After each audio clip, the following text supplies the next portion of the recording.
नमस्कार। 2-3 वीडियोज़ पहले मैंने शहज़ाद पूनावाला और बरखा दत्त के बीच में एक कन्वर्सेशन पे रिएक्ट किया था। वो एक फुल फ्लेज्ड इंटरव्यू का पार्ट था। Now I am gonna be reacting on Tahseen Poonawala's conversation with BeerBiceps, that is Ranveer Allahbadia. We all know that Shehzad represents BJP and Tehseen represents Congress, and they are both brothers. So it is very interesting to see this kind of chemistry between the two.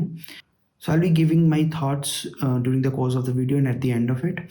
So let's jump in right away. I'll give the link to the original video in the description. Go and check it out. Come and react with me. Give my video a thumbs up. Subscribe to the channel if you haven't already. All right, let's begin. Because I've been on YouTube for 8 years, I have access to a lot of data. I have all sorts of people in my audience, and I do believe that my audience does represent a significant portion of India at least. Correct. All these young people who are following me are wondering about these same things. I'll tell you what the criticism of the Congress side is. One, there's too much Rahul Gandhi celebration, and I think a significant portion of the country has lost faith in him a little bit. And that's the narrative online as well. Please feel free to correct that narrative a little I'll bit. tell you. Yeah. Okay, so this is one angle, because it's looking more and more to the amateur political observer that it's kind of becoming a presidential style election where it's Modi versus Rahul Gandhi. Like, everyone assumes that if the Congress actually is in power, Rahul Gandhi will be made PM. And if not him, then who? And when you actually pit them against each other, you're talking about experience and age and power and somewhat of a track record versus someone who's not even been a cabinet minister or not even been a CM, etc., etc. Not to mention someone who has that kind of personality, that kind of aura that speaks leadership, that speaks authority, against someone who is like a meme material, who is constantly made fun of, and whose tongue frequently slips in very hilarious ways. So that's the main criticism, and that's why I feel a lot of the centrist votes are going to go for BJP or Nota, one of the two. But people won't vote for Congress because of this. And the second criticism is this whole futuristic angle that people might don't want to watch the news because it's all debates about the recent past rather than, hey, by the way, in America, ChatGPT is taking over the world. Hey, by the way, in China, they're probably working on quantum computing. Yes. So it's crazy. And again, our energies are in sync. This is the third or fourth thing that I was thinking, and you've spelled it out. You know, when Rajiv Gandhi was prime minister, we built our second supercomputer. Few countries in the world have a supercomputer. India is one of them. Why aren't we building a quantum computer? I know Google's doing it. You know that America's doing it. You know China's doing it. We know that now. Why isn't India doing it? Do we not have the technology? What are we talking about today? Let me be brutally critical of the BJP. Who is living in with who's doing what, who is eating what meat? How does that matter? Why aren't we talking about quantum computing? Because that is going to redefine the world as we know it.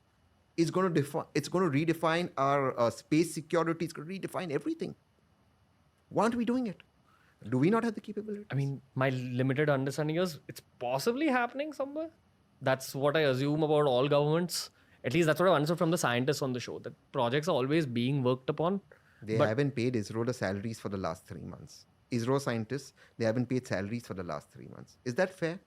And that's my issue with this government. When you ask me when I see they're socialist or they're left, 3 months ISRO scientists, we're very proud of ISRO. It's a great organization. 3 months salaries haven't been paid.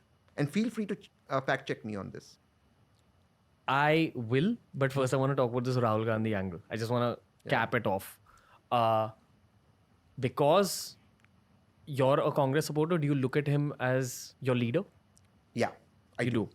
I do. Do you feel he's the victim of bad media narratives? No. Okay. You can't blame him. You can't blame the media for it.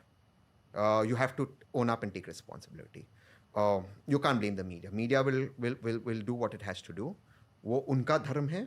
Dharma is, I'm not saying religious wise. Sure. I don't want controversy. That is their narrative. You got to create your narrative. The most recent version of Rahul Gandhi that we saw. One thing I just flew past is अभी उसने बात करी कि why aren't we talking about quantum computing? Why aren't we talking about this, that? My answer to that is, like, this kind of argument comes up very often, that why are we not talking about रोजगार, हम गरीबी के बारे में बात क्यों नहीं कर रहे हैं, हम ये क्यों नहीं कर रहे हैं, हम ये क्यों कर रहे हैं. So I just want to say that so many things run simultaneously. That's why there are portfolios in government. जो टेक्नोलॉजी मिनिस्टर है वो टेक्नोलॉजी का काम कर रहा है, जो हाईवेज का मिनिस्टर है वो हाईवेज का काम कर रहा है.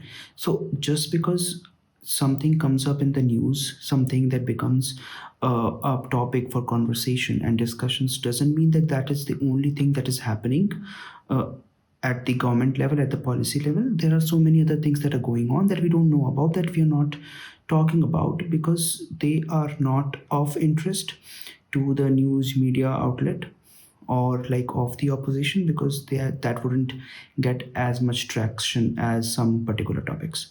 So to say कि हम ये क्यों इसके बारे में क्यों बात कर रहे हैं, उसके बारे में क्यों नहीं कर रहे, that is not logically correct, because so many things are happening simultaneously.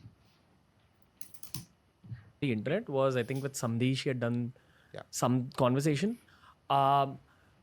In my eyes, and again, I'm really trying to find positives, but I don't look at him as a capable leader because he's not got like a track record behind him, honestly, pound for pound. And secondly, I do believe that he's got to work his way up. I look at him in the same way that many people would look at Bollywood star kids, that he's sitting upon legacy. And he can definitely change this by appearing on more podcasts, by doing more media interviews where he's talking freely. You know, not just doing the whataboutery and blaming the government, but talking futuristically. If he does this, he's a young leader, and I feel he can be branded well. And this is something I feel both sides get wrong. I don't feel BJP or the Congress gets the branding right. It's too old school. But who am I to say anything? BJP's like won this election based on branding. Too old school, both of them. But I think with RG, what's happened, I do believe the narrative has changed slightly for him after Bharat Jodo. I also want to make one thing clear. I don't think Rahul Gandhi at this moment is in the race to be prime minister. He doesn't. And from his family, to be fair to his family, He's in race to be an MP. since his father was martyred, that's 89, nobody from his family has become prime minister. And I always say this too when this question's thrown about RG to me. He could have become prime minister in 2010, 2011, 2012. He didn't. So to be fair to him, I don't think that family is obsessed about being prime minister. I think what RG, and to your question, why do I see him as a leader? I think what RG brings to the table is a strong moral force. He's a very upright, moralistic guy. Because perhaps he's seen so much tragedy upfront in his life. Imagine his father being blown up and had the body to stitch, his grandmother being killed by his best friends who used to play badminton with, they shot his grandmother. Because I think he's seen so much personal suffering, he seems to be a very, very nice guy. He's a very empathetic guy. He has a lot of empathy. He cares. I know that he cares about people, he cares about individuals, he cares about situations. I don't know for how long Congresses would play this Rajiv Gandhi and Indira Gandhi being murdered card. It's not working anymore. Guys, move on. He cares about strife. And it's not easy to sort of be somebody in his position. So I don't think he hankers for power. I think what he needs to do is be political. He's not the prime ministerial candidate. He's definitely the moral force of the Congress that binds the Congress. Why do you think he didn't serve as a cabinet minister in 2010? If you ask me personally, in my opinion, that's a mistake. He should have. He should have been a cabinet minister. But the more I see him now, I think he's not driven by power. He's driven more by a larger principle of trying to be a more humane person, a leader who can bring a healing touch. So I think even then, while he forget cabinet, he could have just been prime minister in 2010. I mean, it's wrong. It could have been wrong. It can be argued it's wrong. Who would have stopped him? But the fact is he didn't. The fact is that he stood up for what he believes in, and he even today stands up for what he believes in, irrespective of how he's criticized. It's not easy to go to Manipur in the middle of a strife and play a healing touch and meet both sides. He does that. So I see a very humane quality in him. And whatever interactions I've had with him, he's been so empathetic, so kind. And I think that is amazing. So I think at some point the nation does need somebody like him who can bring a healing touch. But I don't think he's the prime ministerial candidate. Okay.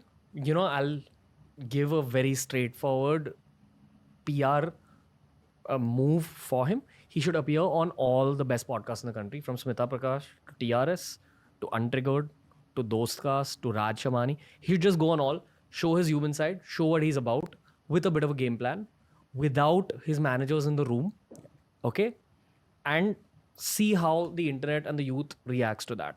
If he does, He doesn't do it because he blew it up with Arnab Goswami in the very beginning of his political career. It was before the 2014 elections, and I think Priyanka Gandhi was also present there, and she was like giving him directions or something, and the questions were very soft balls, but still he somehow managed to blow it up. And afterwards, what I have heard, could be wrong, but this is what I have heard, that they try to take away the tape of the interview, but they gave the news outlet Arnav was part of at that time, they gave a fake tape because they knew that this kind of thing would happen, might happen. So they gave away a fake tape. So he's afraid of doing it. Maybe uh, that could be it. Does that, it'll cover up his whole PR. And this is coming straight from a YouTuber who understands the world of branding and PR. If he does this, then he needs to showcase it. I actually agree with this. And I think he should do fun shows. And I think in some way, Bharat Jodo did change his image. I mean, here's a guy who every morning, 6 o'clock in the morning, starts walking, walks 25 kilometers a day. And you're a runner. It's not easy to walk 25 kilometers a day in, day out. Fit, young guy, meeting the common man, putting security aside, talking, understanding their problems, showcasing the diversity of this country. Yeah. I think that was brilliant. I've always Putting security aside, he hasn't learned anything from his ancestors in the past. Sorry, guys.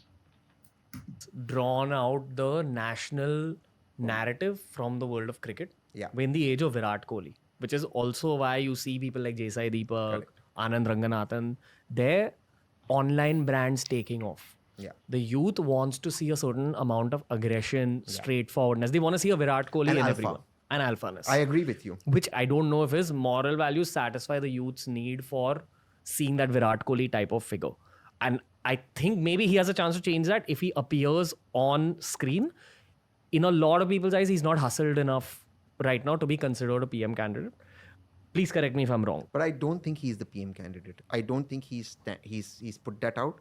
And the track record shows his family hasn't occupied that post for the last 30 plus years. If not him, then who? Well, I do believe firmly that they should have a PM face to take on the prime minister. Yeah. I do believe that firmly. Because like I gave my earlier example of the head chef, if you have a head chef and a star chef in Mr. Modi, you need a star chef opposite it. So I do believe they should have that. The political boring answers, the Constitution of India says MPs will select their prime minister. That's a political constitutional answer, and that's a great answer. But people of India want to see a fight.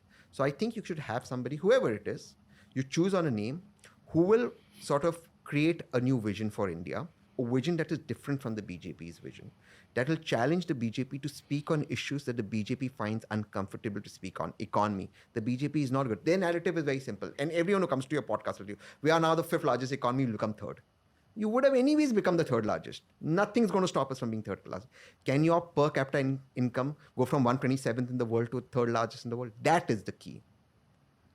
Can we have an India that is free of strife? Can we create many more first generation entrepreneurs? Their narrative is so set up, so stuck up, which is the obvious. So we need to create that narrative and challenge the BJP on issues that the BJP is uncomfortable. Move them beyond religion.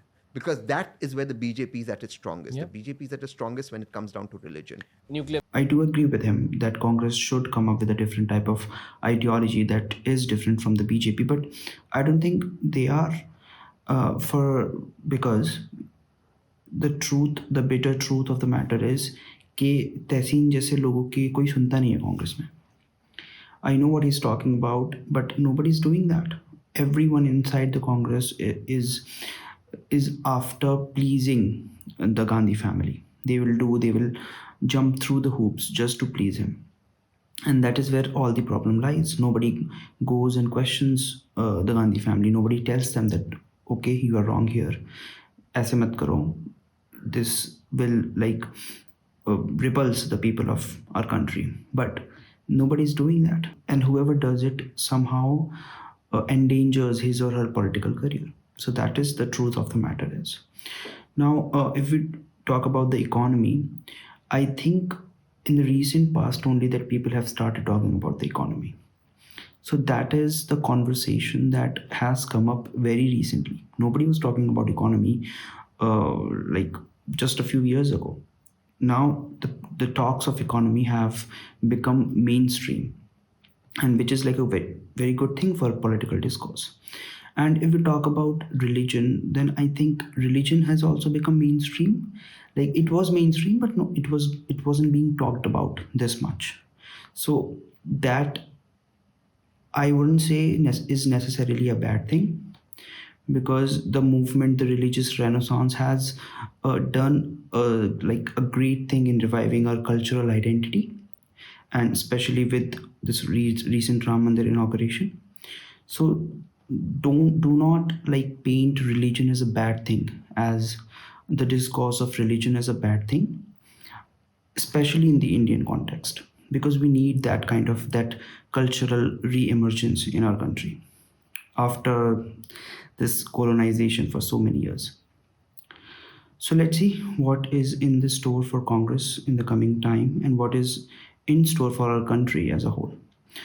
Thank you for watching till the end. I'll see you guys in the next one.